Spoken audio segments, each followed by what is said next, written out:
By the end of this video, I am going to convince you why you should move to Austria. And trust me, you are going to be convinced because I'm going to be making a very good case for all of the benefits of moving to Austria. And of course, a lot of research went into all of this, and I'm going to put all of them in my lovely database. If you're not yet subscribed to the database, I have no idea what you are doing with your life. If you want to move abroad, if you want to move abroad for free, you should be in the database. So let us get this started. This is a strategic blueprint for studying in Austria. We're not just going to be talking about study. We're going to be talking about what to do after studies, the pathways to jobs, and how should you think about it. But before we get into all of that, y'all let me know in the comment section, have you thought about Austria before? Have you considered moving to Austria? And I'm going to show you all how inexpensive it is. But also, I want you all to let me know in the comment section, how much is your moving abroad budget? Like, how much are we looking at here? Give and take. How much have you budgeted to move abroad? You let me know in the comment section, okay? So, and of course, by the end, you're going to see how you are probably going to be good enough for Austria based off of that budget that you have. High reward, high rigor Austrian model.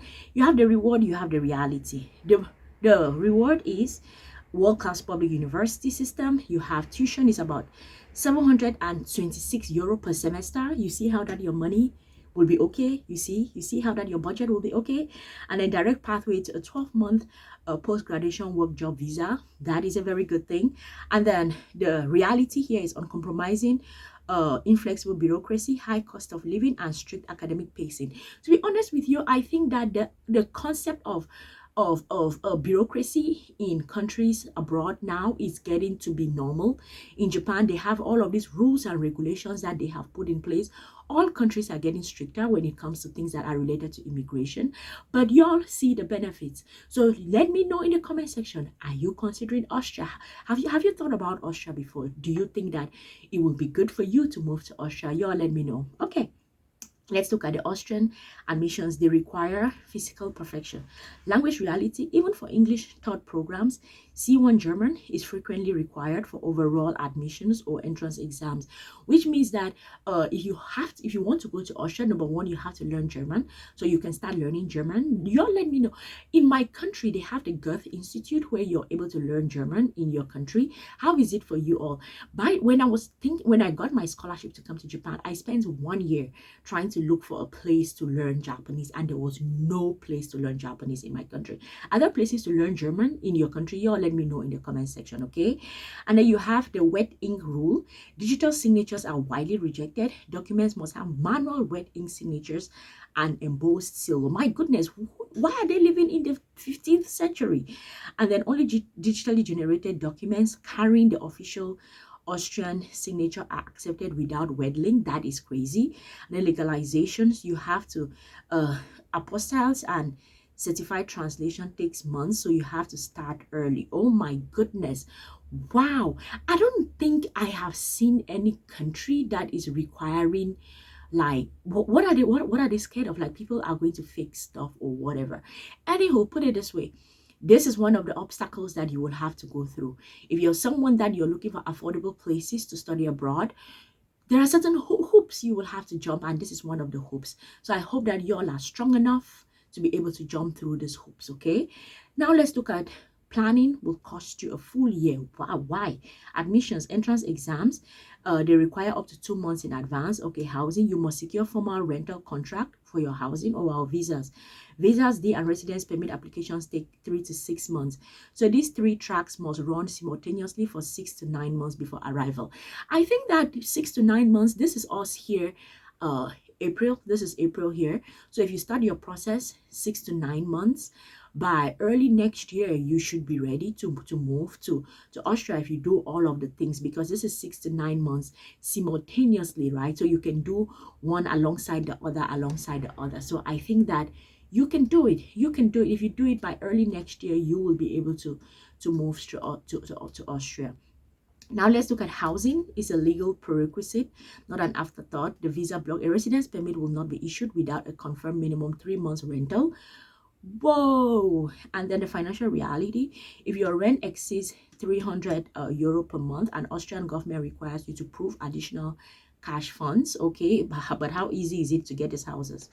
The providers, Vietnamese photo and home for students are the primary non-profit and city-backed options. The advice: book a room before you're even formally admitted.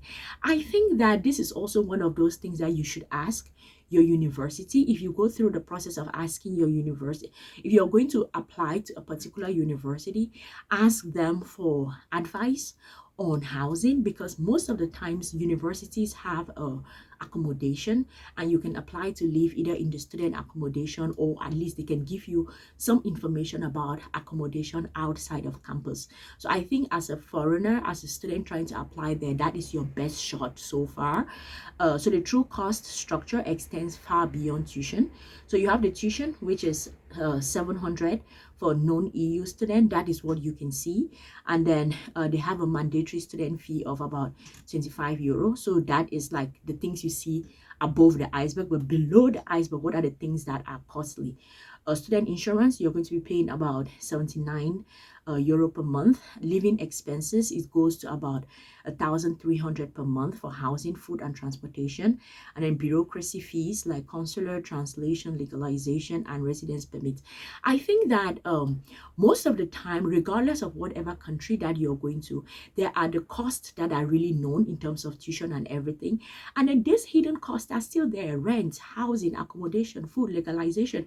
You will still have to go through it no matter the country that you are going to. You will still have to go through those things. But I think paying about 700 euro per semester for tuition fee is extremely generous, because in other countries or in other places you will be looking at 5 to 7,000 euro to pay. That is why I think this is a good deal. That is actually the reason why I'm doing this video for you all, okay? So that you should really consider Austria and see the benefits that you can go there, especially if you are on a budget. Like, this is practically study abroad on a budget, okay? And then the brutal math behind proof of funds. So if you're under 24, you're going to be paying the cash that you need in the bank is about 8,600 euro. And then if you are above 24, you need 15,000. Why? Why? What makes the age, why is the age so different? The rules of the vault: the account must be in the applicant's name, of course. The origins of the fund is intensely scrutinized, of course.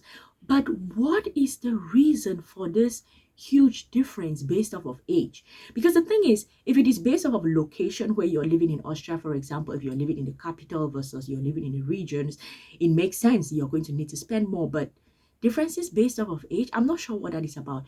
Can you all do some research and let me know in the comment section, what is this age thing that they are talking about in Austria about? Like, why do you have to pay twice as much if you're 24 years and older?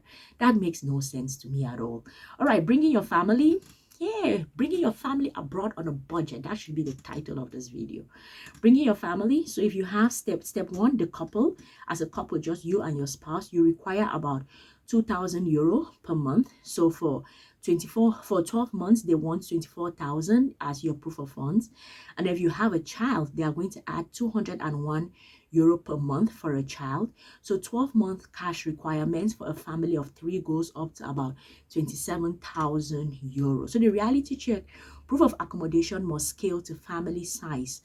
No studio apartments for family. Health insurance must cover all family members comprehensively. What that tells you is that the amount that you have to pay going there as a single person versus going there as a family drastically increases. Because let's just say that, yeah, they said it was like 13,000 if you're above 24, right? But now if you have a family, it shoots up to about 27,000. That is a huge jump. So if you are single and you're below 24, you are the person that is going to be paying the 8,000 euro, which is really cheap. So don't get married yet. Don't get married yet if you want to move to Austria. Y'all let me know in the comment section. Are you all married? Are you all single? Are you all married? And also, are you above 24 or are you below 24? y'all let me know in the comment section, okay? Now let's look at the Austrian funding ecosystem. So you have grants. At the core of it, you have grants. There is a central database for Austrian scholarships, and then you have the OEAD programs. Focuses primarily on postgrads, researchers, and earns match grants. And the institutional aid technology scholarships at places like Klagenfurt, Erasmus Mundus joint programs. Reality check, there are virtually no full ride bachelor scholarships in Austria. Wow. Do not rely on scholarships to bypass the proof of fund requirements. Wow, that is interesting. Which means that as an undergrad, but the thing is, as an undergrad, there's a high chance that you're below 24. There's a high chance that you do not have a family. So there's a high chance that you're going to be paying that 8,000. But if you're above, okay, you have scholarships that can guide you, and maybe you have more responsibilities, right? Maybe you have a spouse, maybe you have a child, then that is where it becomes more expensive. So this is me being biased. This is me being biased, but it makes sense, right? It makes logical sense. Okay, let's look at the residence permit red flag. So what will happen that they are not going to give you a residence permit? The visa C-trap, applying for a 90-day tourist visa with the intent to switch to student residence. This is actually everywhere. Like, just don't do it. Don't get into a country on one visa with the intention to switch to another visa. It doesn't work. And then unexplained wealth, that sudden dump into your account of some huge amount of money. This is everywhere. It is not just Austria.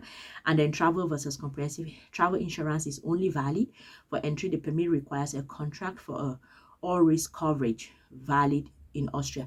I know that regardless of where you want to go to, they are going to be asking you for health insurance. That is in all countries, but I don't know if you're required to pay 1 year upfront as it is stated here. I'm not sure. So let's look at working as a student. How can you make some extra money while you are in Austria? As I said already, the title of this video should be Study Abroad on a Budget. Okay, so you can work 20 hours per week. You're legally permitted for non-EU students. Your employer must apply for the Public Employment Service for a permit, and then no labor market check is required. Permit is generally granted within 4 to 6 weeks of you being in Austria. And then if you work above 20 hours, stop, don't do it. Because it's going to trigger the AMS labor market test. The government actively searches for Austrian and EU citizens to take jobs instead. Oh my goodness, that's not good. And they're highly likely to be rejected. Full-time work threatens student status.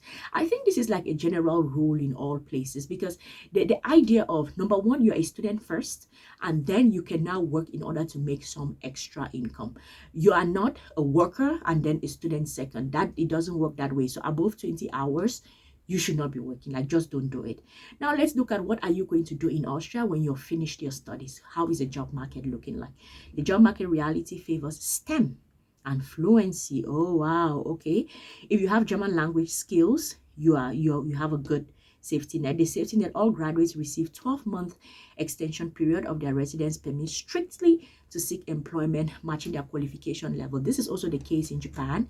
In Japan, they give you 6 months and then you can renew it for 6 months just to do the visa is actually called job hunting visa while you are searching for work. And then there is a bottleneck. Non-technical degrees with English-only skills, highly competitive, harder to justify for work permits. And then there's a fast track. If you're studying STEM-related things and you have German skills, high employer demand, seamless transition to professional visas. What this tells us is that if you are a STEM student on a budget, go to Austria. That is like the perfect place for you, right? If you're a STEM student and you do not have a lot of money and you do not have scholarships, go to Austria. And of course, if you learn German, you're going to increase your access to opportunities.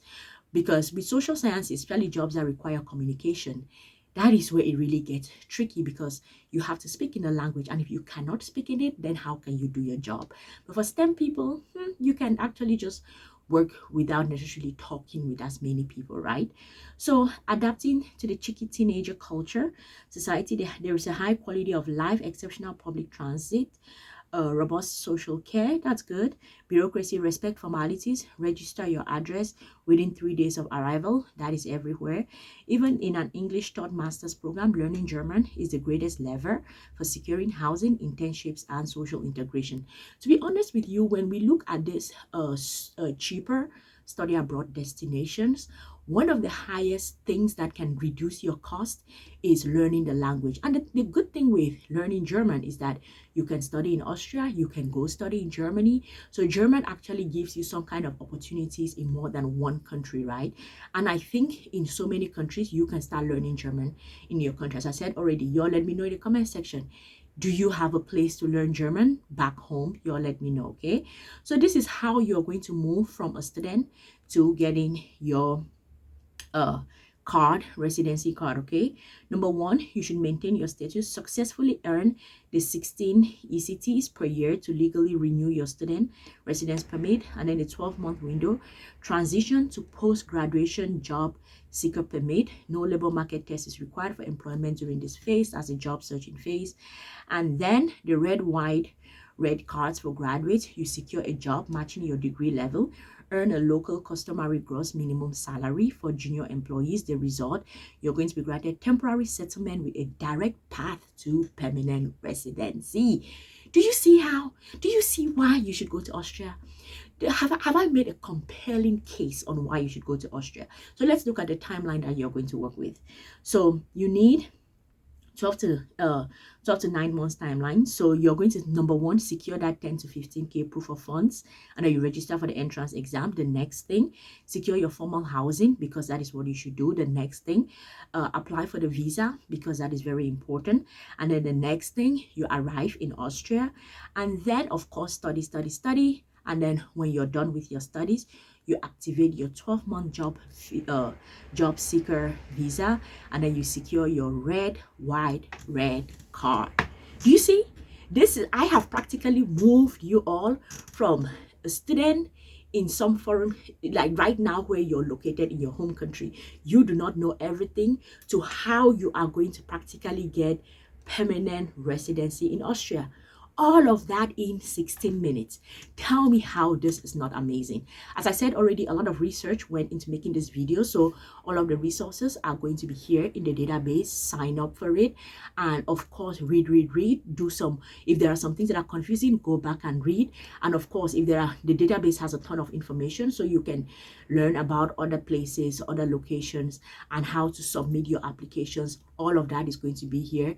Please do want to like the video, subscribe to the channel, share this with a friend, a brother, a sister, an auntie, and uncle. I am going to see you all in the next one. Peace.